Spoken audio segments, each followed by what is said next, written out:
Hi, Josh here. This week we're going to take a turn toward more current events and we're going to talk about the newest Kamen Rider series, Kamen Rider Wizard. Now, seeing as this is the new installment, we're going to go with a clean slate on what to think of it.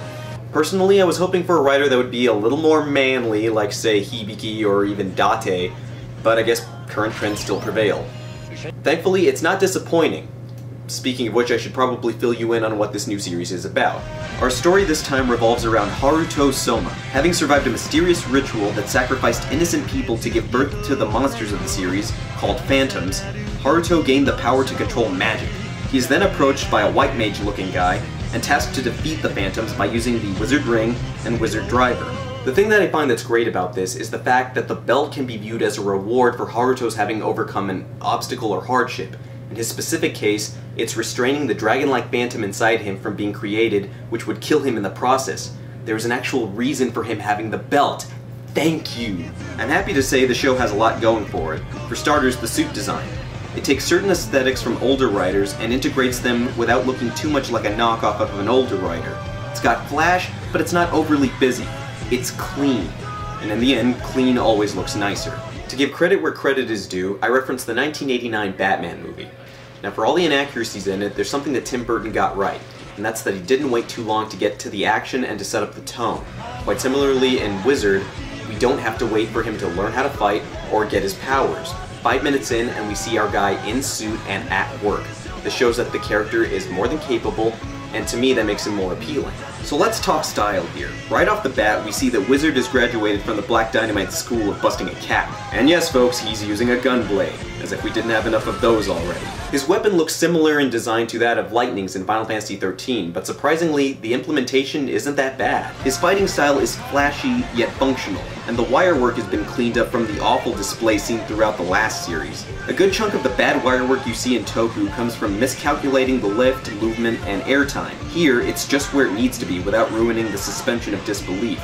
Looks like somebody learned their lesson. Now, by no means is this show perfect, and if I was gonna have a complaint with it, it would have to be with the belt. For me, it comes across as kind of a mixed bag. For starters, scat doesn't really come to mind when I think of casting a magic spell. And I get the joke that please is the magic word.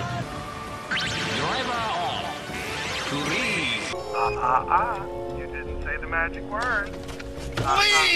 But what I also noticed is that very quickly they show that the amount of time that the phrase is looped on the belt can be shortened significantly. I attribute this to somebody catching the potential flaw in that the noise on the belt would be catchy but annoying at the same time. So to combat this, very early in the show we're shown that the belt can be simplified to spell, ring, boom. Very simple.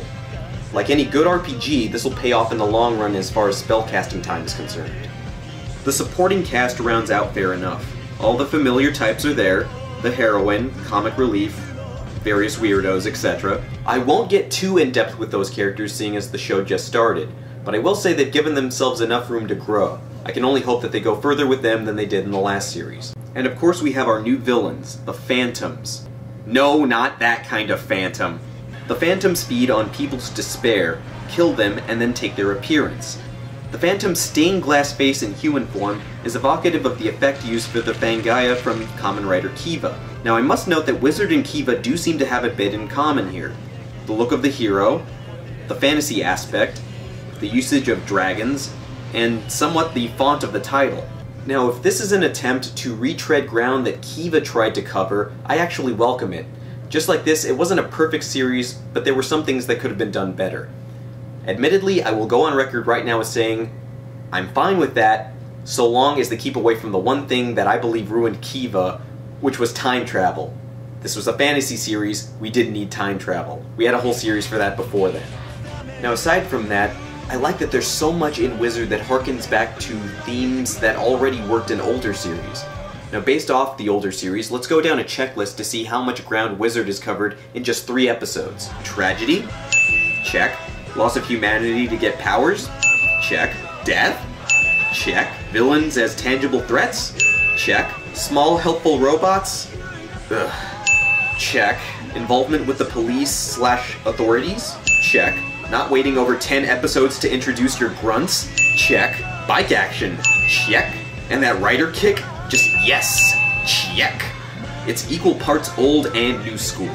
Now going back to the bike stunts, I definitely don't hate this bike's design and love the fact that we actually have bike stunts early on. And seeing as you guys in the writing department made it so easy for him to literally pull it out of nowhere, let's just try to keep up the usage of the bike then, eh? And I still remain iffy on the whole wizard dragon thing, but within reason. Overuse of CG can sometimes become quite the distraction. An example would be Kamen Rider Double Episode 2. If the implementation of this dragon is as consistent as the usage of, say, the Denliner in Kamen Rider Den-O, which was admittedly an idea I was skeptical about, then I'm okay with it. If you can, on a consistent basis, show that it's not dumb and still useful, then I'll accept. And the opening theme song isn't horrible either. It's not the best, but it's not bad. The imagery in the opening is evocative of earlier Rider series openings. More than likely, I'd say I'll catch myself humming it sooner or later.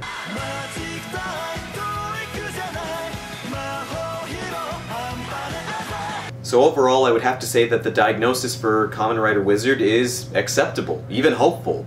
I like what I see, and I expect more of it.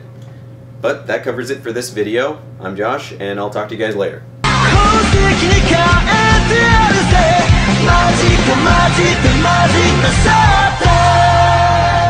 Just wanted to say thank you guys for watching these videos. It helps a lot to know that you guys like what I'm putting out there. We've got a Facebook fan page and a Twitter account, so if you guys want, you can follow me there during the week. You didn't say the magic word.